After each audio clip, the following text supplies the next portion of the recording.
It does feel that way, actually. Yeah. I'm sure if you go to Diddy's house, it probably feels real weird. Probably feels weird walking around that house. Probably like, what happened here? Yeah. I bet there's some memories in that house. You know? Sounds rough, man. Well, it's just amazing how many people on the Diddy party list that are supporting Kamala, too. Yeah, seriously. It's like insane. Publicly, openly, all in. Yes. It's like J-Lo was like his ex-girlfriend.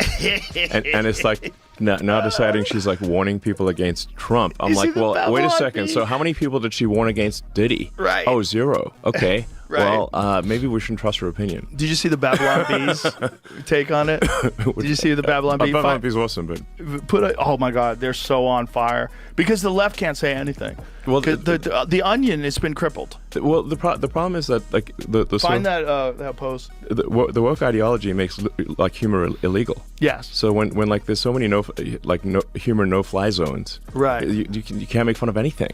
Yeah. The Babylon Bee had a thing about Kamala Harris. Diddy's ex-girlfriend urges Americans to trust her judgment. Yeah.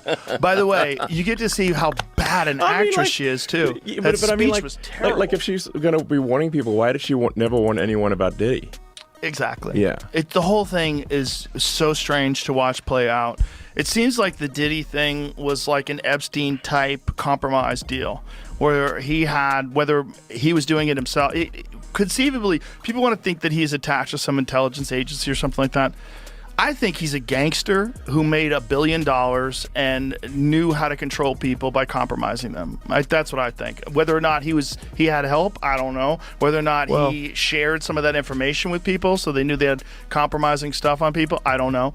But clearly he was doing it for his own jollies too. There was something sick about it. Yeah. I mean, but the thing is that people in the music and entertainment industry had to know that Diddy was like abusing, kids basically, and yet they still fed him kids. And like, where's the accountability? There had to be rumors. There had to be. They had to know. Yeah, they had to know. Cat Williams is talking about it on exactly. Yeah, on that podcast. But like who's feeding him the kids? Right.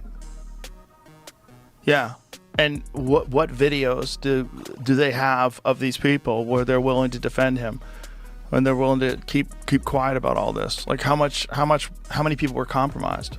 Yeah. The whole thing is fucking crazy. Crazy. It's just crazy when because the nutty conspiracy theories is like, oh, there's a bunch of pedophiles in Hollywood, and you're like, come on, that sounds too kooky. And then you see like the Nickelodeon thing and all these, and you're like, what the fuck?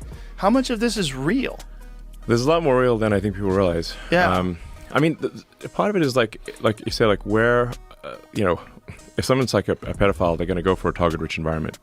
Right. Obviously. Like that Jimmy Savile guy from the UK. Man, that guy was some next level. That was next level. And the BBC tried to hide that guy was one of the worst, like basically child rapists of all time. Of all time. Yeah.